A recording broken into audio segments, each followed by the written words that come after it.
right. It is indeed good to have you with us for class this morning.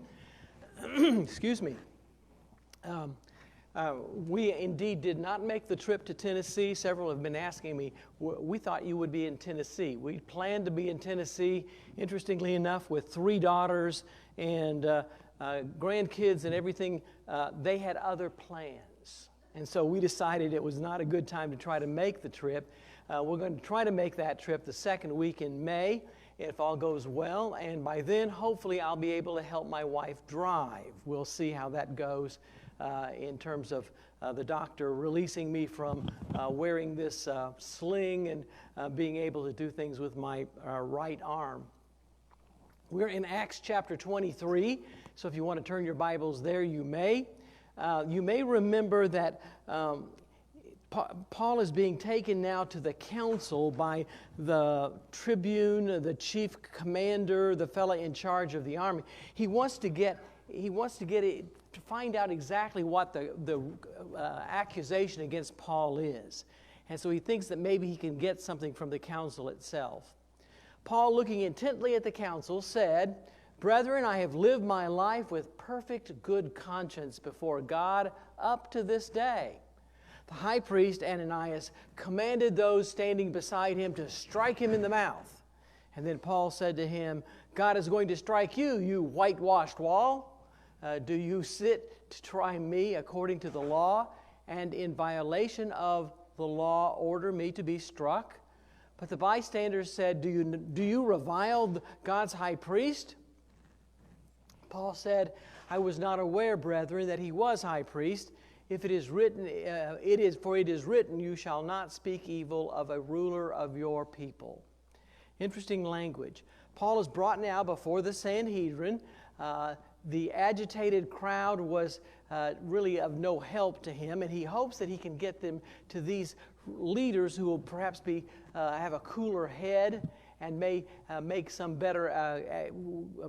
sense out of the accusations that are being made against Paul. The area that we're in now is the area that is called sometimes the stone cavern. It's a stone area, and if you're looking at the picture that you see here, it is this area right here. This is the court of the Gentiles out here, the court of the women, the court of the men, and the court of the priests, and then the temple proper and the holy with the holy place and the holy of holies in the back. And this is where the Sanhedrin would meet. And so the soldier is going to bring them in there. And again, you see, he could be in the court of the Gentiles to lead them into that area. And so that was a legitimate area for him to be in. And so that will be important for us to see as we move through. This is another picture. And again, you can see that little yellow area up at the top, that's the area that is the court of the Sanhedrin, or the hewn stone cavern. Paul is brought from the fortress Antonia to the council chamber on the western slope of the Temple Hill. If the problem was a breach of Jewish law, then the Sanhedrin are the folks who ought to make the decision about what should be done. See, they're the in-charge folks who are Jews. It must be determined if there's any real reason for them to try him. Is there really anything he's done wrong? If it's a breach of civil law, then that's a Roman issue, and the Romans then could try him. But it doesn't seem to be that doesn't seem to be the case. There is discord among the Sanhedrin. Paul takes the initiative by addressing the Sanhedrin himself. He's going to address them and speak to them. And so he starts to speak, and he starts with, "Brethren, I'm of good conscience. I've done nothing wrong." And a clear conscience, again, is a common claim for Paul. He'll make that claim in chapter 24, verse 16 again, in Philippians chapter 3, verse 6, and in 1 Corinthians 4:4. He will claim to be a man of good conscience. Paul doesn't get very far before he's interrupted by the high priest. And so the high priest will interrupt him. Ananias received the high priesthood in AD 47, and he'll serve for 11 or 12 years. He's one of the most disgraceful profaners of the office. He does several things that are deemed wrong. Josephus said that he took the tithe that was supposed to go to the priests, and he took it himself. And he was known for his greed and his great wealth. He also used violence, and he was not above assassination. He was pro-Roman and was ultimately put to death by the Jews in a revolt in AD 67. You'll notice they're going to revolt, which will lead ultimately to the destruction of the temple in AD 70. But he'll be put to death. He instructs the bystanders to strike Paul. That's an improper behavior for a member of the Sanhedrin. Paul will say, "God strike you, you whitewashed wall." Interesting language. Pretty severe speech. The right of defendants was safeguarded by Jewish law. You are, again, according to the law, innocent until proven guilty. Sounds a little like our law, doesn't it? It's interesting, folks who have taught our civil justice kind of classes at OVU will make a big deal of the fact that so much of our law really comes from the Old Testament and then the New Testament. And so we really get a lot of it from there. The bystanders are shocked. He said, "Why, they say that's no way to speak to the high priest." And Paul says, "I didn't know he was high priest. That would be wrong, according to law."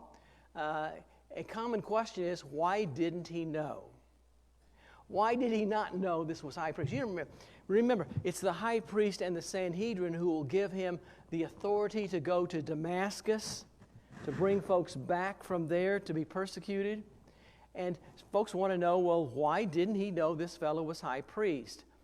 Perhaps he didn't have his robe on. You know, they have a special robe they wear as high priest. Maybe he didn't have his robe on.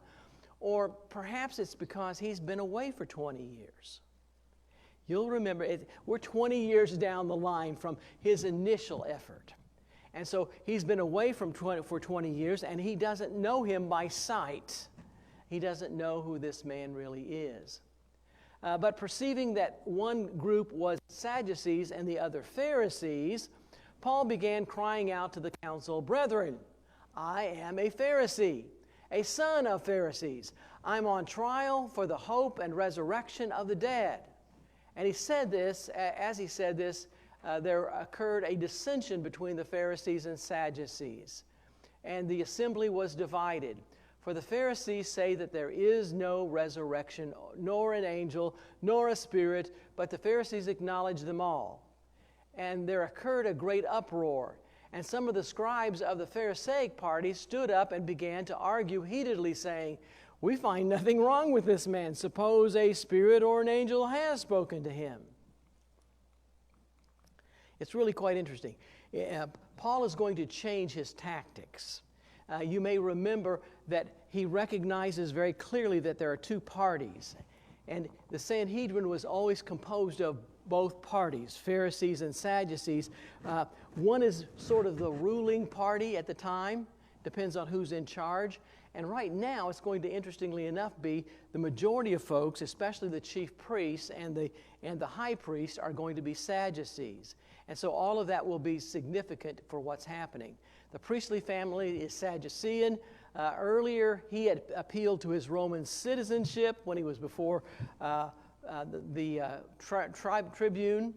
"I'm a Roman citizen, can you beat me?" And now he appeals to his being a Pharisee, his upbringing as a Pharisee. "I am a Pharisee." They and Paul agree on the ancestral hope is bound up in the resurrection of the dead. The Pharisees said, yes, indeed, there is a resurrection of the dead, and he's just preaching a resurrection, and that's okay.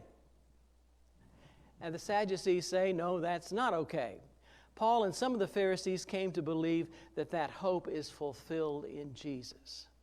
Now, the majority of these Pharisees probably would not have believed it's fulfilled in Jesus because they're going to accuse Paul of heresy. A Pharisee could become a Christian and still remain a Pharisee. Why? Because that's their heritage, and a lot of the things that they did would still be okay. And so our man Paul says he's a Pharisee. Luke explains to his readers that Sadducees don't believe in the resurrection. They rejected angels and demons. They claim to be descendants of Zadok, the high priest in the days of David and Solomon. Pharisees became the normative form in Judaism, though. And really, it's quite interesting because after we see the destruction of Jerusalem, the only folks who survive are folks who are deemed to be Pharisees. Today, if you go to Israel, the majority of the folks in Israel, I think you would deem to be Sadducees because they don't believe in resurrection. They believe that the only way you live on is from your children. If you don't have children, when you die, you're dead, and that's all there is to it. And so that's why it's so important to have children, in particular to have a male child, so that you can carry on your heritage. Jesus says, I'm just preaching the resurrection, and that was true. That very much is his preaching. That was central to his preaching. Here's from 1 Corinthians 15, verses 16 and 17, just beyond the passage we'll be looking at today. For if the dead are not raised, even Christ has not been raised. And if Christ has not been raised, your faith is worthless, and you are still in your sins. If there's no resurrection, doesn't make any sense. So the resurrection is a big deal. And interestingly enough, folks who are in America today who go to church at all are going to be celebrating the resurrection of Jesus, because this is the day we call Easter. And we're remembering in particular the resurrection of Jesus. Interestingly enough, for us, we celebrate the resurrection of Jesus every single Sunday, don't we? Because that's the reason we come on Sunday. That's the resurrection day. So we come on Sunday for that reason, and we take the Lord's Supper to celebrate the resurrection of Jesus. And so that's an important event. Divine visions are possible according to the Pharisees. He claims to have seen Jesus, and that's possible. They would believe that was indeed possible. Pharisaic scribes fought for Paul, asserting that he was right. The Sadducees argue against him. It's really interesting. He sees these two groups out there. He says, I think I know how to get around this. I'm going to put them all on the spot. And so he does that. And a great dissension was developing, and the commander was afraid that Paul would be torn into pieces by them, and ordered the troops to go down and take him away from them by force and to bring him into the barracks. But on the night immediately following, the Lord stood at his side and said, "Take courage, for as you have solemnly witnessed to my cause at Jerusalem, so you will witness at Rome also." The officer, commander, tribune, ordered the soldiers to take Paul out of the midst of them because he's concerned about what's going to happen. The tribune's attempt to find an answer has been unsuccessful. He brought Paul and tries to get the answer from Paul, doesn't get the answer from Paul. He doesn't get the answer from the crowds. He doesn't get the answer from the Sanhedrin. And so he's kind of in a bind. Just exactly what's going on here. And interestingly enough, the promise of the Lord, from the Lord had come true. The Lord stood at his side and said, "Take courage. You've solemnly testified about me in Jerusalem, and you're going to get a chance to do that in Rome." The worst apprehensions about the visit to Rome to Jerusalem are coming true. Folks were concerned that he might be killed there, and he's going to be bound there. All of that has happened. Paul might well have been a bit dejected and despondent, and so God's going to address that. The Lord had appeared at other critical times in his life. You'll see that. We saw that back in chapter 18, verse 9, and chapter 22, verse 17. He will say, "Cheer up, just as you've borne witness in Jerusalem, you'll get to do the same thing in Rome." There will be some delays. Interestingly enough, Paul is going to be taken from Jerusalem now to Caesarea, and he's going to spend 2 years under house arrest in Caesarea. And after spending 2 years in Caesarea, he's going to be taken to Rome, and there'll be a shipwreck on the way, etc. But he's going to spend 2 years in Rome under house arrest. And ultimately will be released. And that will give us time for him to write 1 Timothy, 2 Timothy, and Titus. And so we'll see that happening later. When it was day, the Jews formed a conspiracy and bound themselves under an oath, saying that they would neither eat nor drink until they had killed Paul. There were more than 40 who formed this plot. And they came to the chief priests and elders and said, "We have bound ourselves under a solemn oath to taste nothing until we have killed Paul. Now, therefore, you and the council notify the commander to bring him down to you, and as though you were going to determine his case by more thorough investigation. And we, for our part, are ready to slay him before he comes near that place." And so he's going to do that. The plot against Paul here is in chapter 23, verses 12 through 24. The Jews are disappointed that Paul has slipped through their fingers, and so they're looking for a way to arrest him and to take charge of him. A band of at least 40 take an oath, "May the Lord do to us if we eat or drink before we've killed Paul." And so they've taken an oath. They tell the Sanhedrin about their oath. The oath was very serious.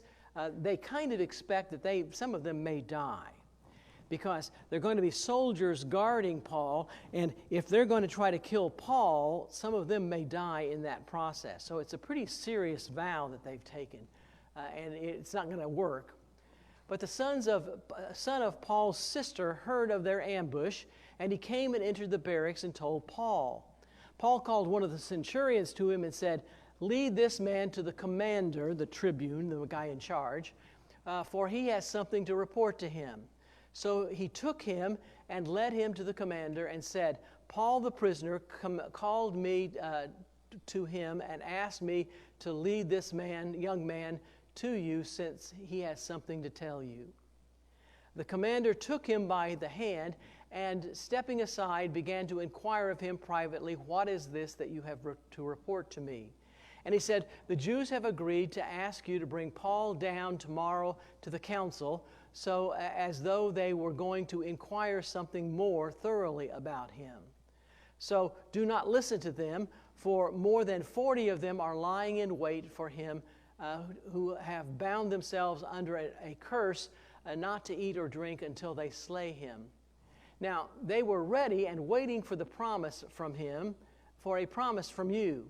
So the commander let the young man go, instructing him, "Tell no one that you have notified me of these things." So Paul's nephew learns of the plot, and it's interesting that we get his nephew. Who was this nephew? We don't know anything about him. We don't know his name. We don't know his mama's name. We just know that he's Paul's nephew. How he learned of the plot, we're not sure. Was he a believer? I'm not sure. Maybe. Kind of looks like he was. If I had to guess, I would guess that he was a believer, wouldn't you? And it kind of looks to me like his mama's probably a believer as well. And there's a big debate about that. We don't know much about Paul's family. Most assume that he was disinherited and disowned because of Philippians chapter 3, verse 8. Here's Philippians 3:8. No, I didn't put it up here. Philippians 3:8, he'll talk about the fact that he's given up all of his wealth, etc., for the faith, but he considers that nothing. And so it's a big deal. His father is a provincial Jew, a Roman citizen, and he's quite wealthy. They're wealthy enough to be able to afford to send Paul to Jerusalem to pay for him to be trained under the best rabbi of the day, and to pay for his housing and his food while he's there. It's kind of send him off to college, and you know what that's like for those of you who have kids and send them off to college. It's sending him to college. And so he's been sent off. Perhaps his sister has special affection for her brother, and it kind of rubs off on her son in Jerusalem. Perhaps maybe she's still in Tarsus. We don't really know. The son is there, and is he just there for a theological education like his brother? Could be, but I doubt it. I kind of doubt it. Paul, a Roman citizen, is so honorable that he gets treated favorable treatment in the fortress Antonia, so he can receive visitors, so his nephew can come and see him and report to him what he's heard. The nephew reports the plot, and Paul tells the centurion to take his nephew to the tribune. So take him to the commander. The tribune receives him and takes the report very seriously, dismisses the young man, and tells him to tell no one. Don't tell anybody what you've told me. Yes? Since the tribune takes the little boy by the hand, does that probably mean he's pretty young? I don't know. It could mean that, but if I had to guess, I would guess he's older than that. If I would guess he's at least in his late teens. But he does take him by the hand, and taking by the hand sounds like, that's something you do with a child. So it could be that he could be 10 or 12. Because you'll remember the Apostle Paul probably went to Jerusalem when he was 10 or 12, probably 12, to be trained by the rabbi. So he might be that old, but it's a good question. I don't know how old he is. You also don't know how he learned of this. From whom did he learn it? Does he have connections with Jews? Probably. Does his mama have connections with Jews? Somehow he learns of this, though, and it's really quite interesting. He called to him two of the centurions and said, "Get 200 soldiers ready by the third hour of the night to proceed to Caesarea, and 70 horsemen, and 200 spearmen." And they were to provide mounts to put Paul on and bring him safely to Felix the governor. And he wrote a letter having this form. I'll talk more about that in just a moment. It's really quite interesting. Paul is unsafe in Jerusalem, and so he's going to be taken to Caesarea, which is, again, the Roman capital of the region. And that's where the soldiers basically stay, except on feast days and times they need to come in town. He's going to send a heavy infantry, cavalry, light armed infantry, troops. Horses are going to be provided for this 60-mile trip. And I don't know what I think about Paul riding a horse. She smiles. But Paul rides horses. And so, pardon? He's a good guy, yeah. But it's really quite interesting, isn't it, that Paul's going to be riding a horse as he goes into town. But it's a 60-mile trip, and a 60-mile trip, if you're going to walk it, that's going to be a tough trip. It's going to be at least 2 full, hard days of walking, and it's pretty rough terrain, and so that's probably not going to be the case. The letter from Lysias to Felix is really quite interesting, and so it's going to be to a man named Felix. How would Luke know the content of this letter? Well, he probably knows it from Paul, who heard it or maybe even got to read it himself. But our man Luke somehow knows it. But you'll notice he makes a big deal of saying it's after this form, meaning that he doesn't probably have a copy of it that he's copying word for word. But it's like this. This is what it was. This is the form of it. And he's going to do it. So here it is. I even put it up in script so that you can see it looks like a letter. Okay, here's the letter. Claudius Lysias, to the most excellent governor Felix, greetings. When this man was arrested by the Jews and was about to be slain by them, I came up to them with troops and rescued him, having learned that he was a Roman, and wanting to ascertain the charge for which they were accusing him. And I brought him down to their council, and I found him to be accused over questions about their law, but under no accusation deserving death or imprisonment. When I was informed that there would be a plot against the man, I sent him to you at once, also instructing his accusers to bring charges against him before you. So, Lysias has a slight manipulation of the accounts, the events. He doesn't quite tell it all, but he tells you basically what's happened. We get the tribune's name for the first time, Claudius Lysias. We think the name Claudius is probably because Claudius was the emperor when he bought his freedom. You'll remember, this is the guy who said, I'm a Roman citizen because I bought it. And he probably was the Roman emperor then. His letter summarizes the events. He makes a big deal of Paul's Roman citizenship. The episode of his near beating is conveniently omitted. He doesn't say, I was about to beat him when all of this happened. No, he skips that. That's too much trouble here, see. and also his fruitless interview with the Sanhedrin. He doesn't mention, I took him to the Sanhedrin and they were arguing and I had to rescue him there. This is one of those matter of Jewish theological interpretation, and so it's not a big deal. By the way, notice how many men he's going to send to protect Paul. 200 soldiers, 60 men on horseback, and then more folks who are going to be with spears. Good night. To protect one man? To guard one man? And so you see all of that. I think that's quite striking. So the soldiers, in accordance with their orders, took Paul and brought him by night to Antipatris. But the next day, leaving the horsemen to go on with him, they returned to their barracks. And so the 200 go back again, and now the horsemen are going to take him the rest of the way to Caesarea. When these had come to Caesarea and delivered the letter to the governor, they also presented Paul to him. And when he had read it, he asked from what province he was. And when he learned that, you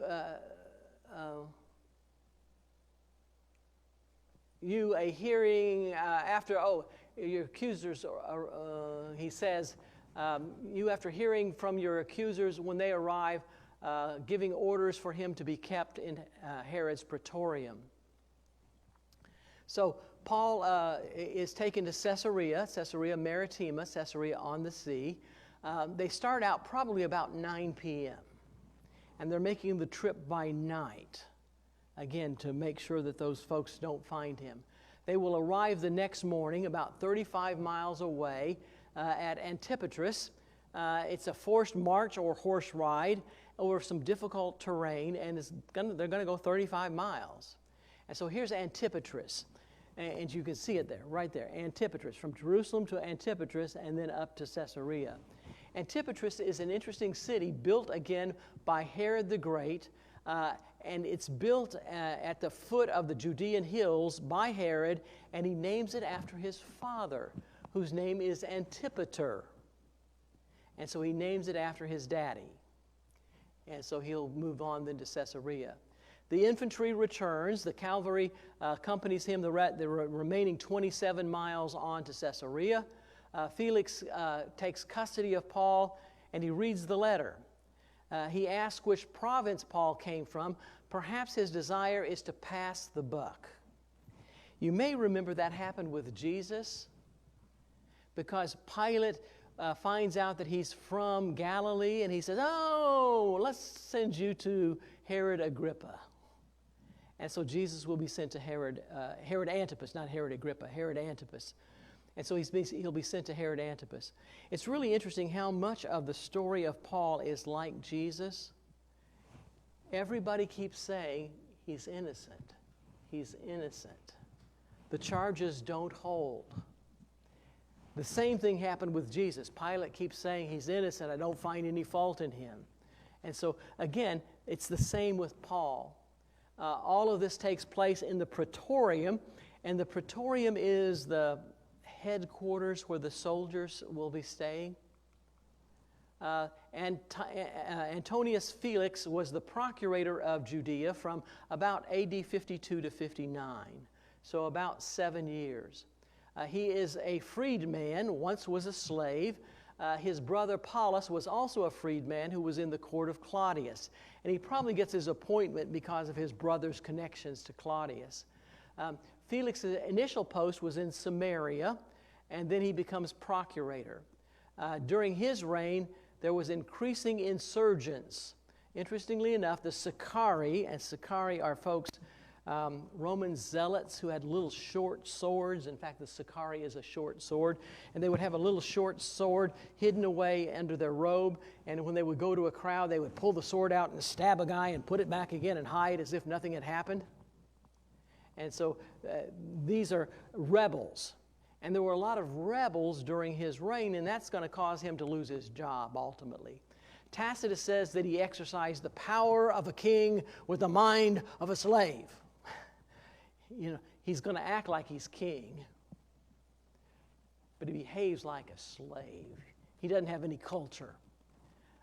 He had 3 marriages, interestingly enough, and that's going to be interesting. All 3 of his wives were princesses. The first was the granddaughter of Antony and Cleopatra. Now, you may remember Cleopatra from Egypt and Antony, Mark Antony. They have a child who has, and they have a granddaughter, and he'll be married to her. His second wife will be Drusilla, the daughter of Agrippa I, and the great-granddaughter of Herod the Great. Then his third wife, we really don't know. We just know he had 3 wives, one right after the other. Drusilla is really quite interesting because she's married to another man, and he's going to send a magician there to convince her that she needs to be married to him and leave her first husband. And so we'll see all of that. And here's my nice chart.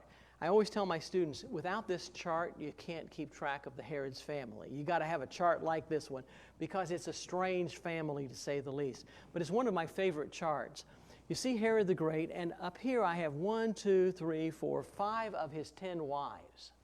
He has 10 wives. By the way, Herod the Great is the only person we know of during New Testament times who has more than 1 wife.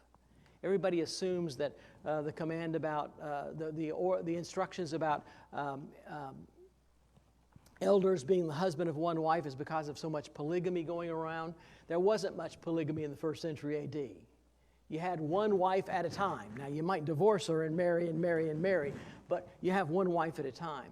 And so these are, interestingly enough, his wives. There is Doris, and she has a son named Antipater, which would have been named after his grandpa, Herod's dad. And then sons of Mariamne. Mariamne was his favorite wife. She is a good Jew. Her parents are the Maccabees. Her family are Maccabees. And so I think he thinks that by marrying her, he can get in good with the Jews. And then he will have, by her, a son named Aristobulus and another son named Alexander. Notice Antipater dies in 4 B.C. and the other 2 in 7 B.C. It's convenient they die in 7 B.C. because he kills them. He kills, by the way, Mariamne as well. He's convinced, he comes back from a trip, and he's convinced that she's had some kind of affair with one of his head men while he's been gone, and so he'll kill his wife, and he'll kill his favorite sons, because he's afraid that they're going to try to take the kingship away from him. So is it surprising to you that he's going to kill the babies in Bethlehem? No, because he's already killed 3 of his sons, and he's already killed his favorite wife. Interestingly enough, supposedly, after killing Mariamne, he will walk around the courts, and will be saying, "Where's Mariamne? Where's Mariamne?" Well, you killed her, stupid. But he kind of conveniently forgets that. Yes? Wasn't someone around said it was better to be his pig than his son? That's right. Yeah, you're better off being a pig than his son, because Herod, living among the Jews, is going to eat kosher. Whoops, I pushed the wrong button. He's going to eat kosher, so he's not going to eat pigs. So you're better off being a pig than to be one of Herod's sons. And that's interesting. Now, notice that Aristobulus, even though he's killed, will marry, and he will have 3 children of importance for us. One will be Herod Chalcus. Another is Herodias, a daughter named Herodias. And his daughter named Herodias is going to marry, first of all, her uncle, and she will marry, there he is, over on the other side. You see the son of Mariamne of Simon. There's another Mariamne over there, and his other wife named Mariamne is going to have a son named Herod Philip I, and she'll be the first husband of Herodias. And then another uncle, Herod Antipas, who's going to be the one who will be over Galilee, he will go visit his brother and fall for his niece, who is also his sister-in-law. and will get her to divorce him and marry her and become his consort. Okay, so we have Herodias now. Then we have a Herod Agrippa I, whom we'll meet in just a bit. In fact, we won't meet him today, but we'll meet him on Wednesday. And then Herod Agrippa I will have a daughter named Bernice, and another son named Herod Agrippa II, whom we'll also meet, and then another daughter named Drusilla, and she's the one who's married to Felix. So you see how all of this is interesting, but they're all kind of interwoven there, and I think that's important for us to see. Okay, I think that's the last of my slides. Yeah, this is another one with the same basic slide that just sort of gets out some of the stuff that gets in the way. But you can see the folks who are ruling there. All right, comments or questions, anybody? Paul teaches us something about our conscience here in this. He does. He makes a big deal about he does nothing that goes against conscience. And he will make a big deal of that as well. He will say that even though meat offered to idols is really nothing because those idols don't really represent anybody. There are no gods except Yahweh God. But you can't break the conscience of somebody. And if somebody eats that and does it against their conscience, that's wrong. But conscience is a big deal for Paul. Well, some of the things that we do are wrong when we find out that they were against God's will. It doesn't erase that history of wrongness. It just means that we have discovered the truth and matured on, and so having done things in all good conscience should not be something that burdens us like a sinful life that we knew we were rebelling against God. Right. If you're acting according to conscience, at least you're doing what you think is right. Now you may be wrong about it, but you're doing what you think is right, and that's really important for us to do, and that's still important for us today. We need to be like Paul in that regard. We need to be able to say, I've done everything with a good conscience. But that's a good point. And Paul makes a big deal of that. I mean, over and over he will say, I've done nothing that goes against my conscience. Even when I was persecuting Christians, that was not against my conscience because I thought it was the right thing to do. He really thought that Jesus was not the Messiah at the time. He'll learn better. But he thought at the time that was the case. Other comments or questions? All right, let's close with a prayer. Dear Lord, again, we thank you for the ways that you've blessed us, and we're grateful for, again, the wonderful story of the Apostle Paul and for the efforts that he makes to tell the good story of Jesus to those round about him. We understand how you've blessed him and kept him safe, and how he's been able to preach the gospel in places where he wouldn't have otherwise, even being able to make that trip to Rome. We pray, Lord, that you'd be with us. I pray that you'd help us to do everything with a good conscience, to have the kind of conscience that Paul does, so that we can say we've done everything with a good conscience. Be with us today as we continue in our time of worship.